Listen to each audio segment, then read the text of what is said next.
teslim edildi.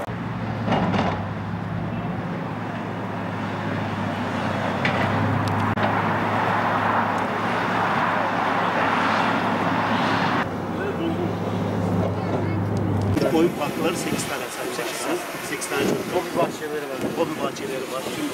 Evet, bugün Adıyaman'ın vizyon projelerinden olan Adıyaman Millet Bahçesi'nin inşaat sahasını birlikte gezdik. Bir ay önce teslim edilmesine rağmen arkadaşlar sağ olsun hemen işe başlamışlar.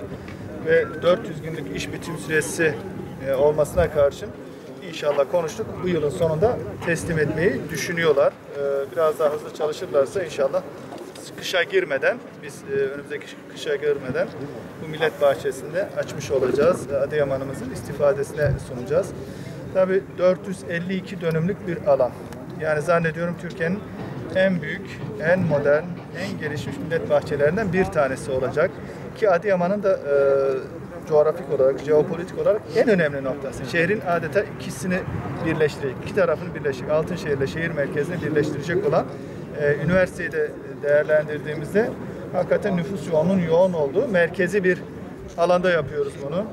İnşallah hemşehrilerimiz çoluk çocuğuyla ailecek gelip gezip görecekleri, dinlenebilecekleri, yemek yiyebilecekleri, spor yapabilecekleri, oyun alanlarının olacağı, yine örnek botanik bahçelerin olacağı, tohum merkezinin olacağı, Adıyaman'ın tarımsal ürünlerin de bir şekilde tanıtımın yapılacağı, her türlü ayrıntının düşünüldüğü, yaklaşık 4117 metrekarelik kapalı alana ait binaların olduğu, kıraathanelerden işte spor alanlarına kadar bütün ayrıntıların düşünüldüğü güzel bir mekana inşallah şehrimiz kavuşacak.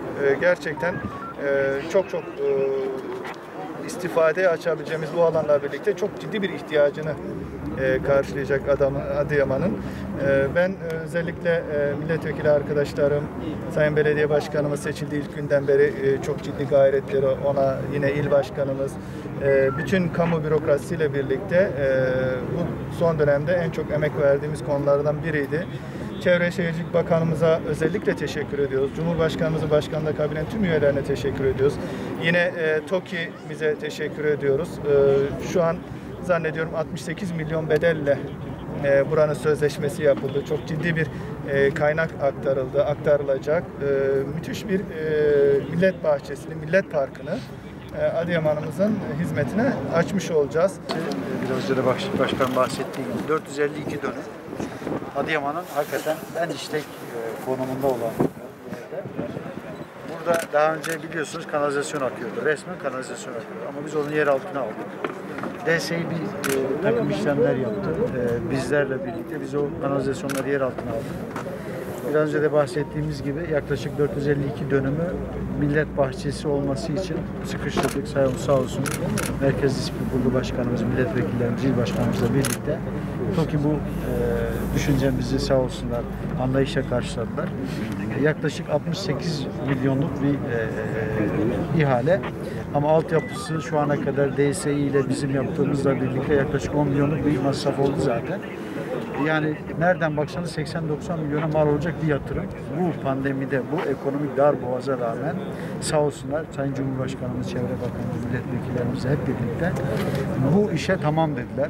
Hemen Batı Çıktı'nın dibinde bu millet bahçesiyle birlikte Adıyaman'ın çok rahat nefes alabileceği bir konumda. İşte çocuk oyun parklarından tutun da millet kıraathanesidir, kır düğün salonudur, yürüyüştür, ondan sonra koşu parkı, bisiklet parkı, bisiklet yolu, tenis kortu, işin sportif kısmı, futbol sahaları, kapalı alanlar, 4000 metrekarelik bir kapalı alan var.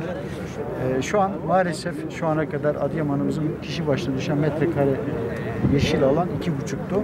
Biz şu an 3,85'e çıkardık. İnşallah bunlarla birlikte belki 6,5-7'ye hedefimiz ilk başta 7'ye çıkartmak bunu. Dolayısıyla hakikaten bu millet bahçesinin şehrimize şehrimizi soluklandıracak bu bahçenin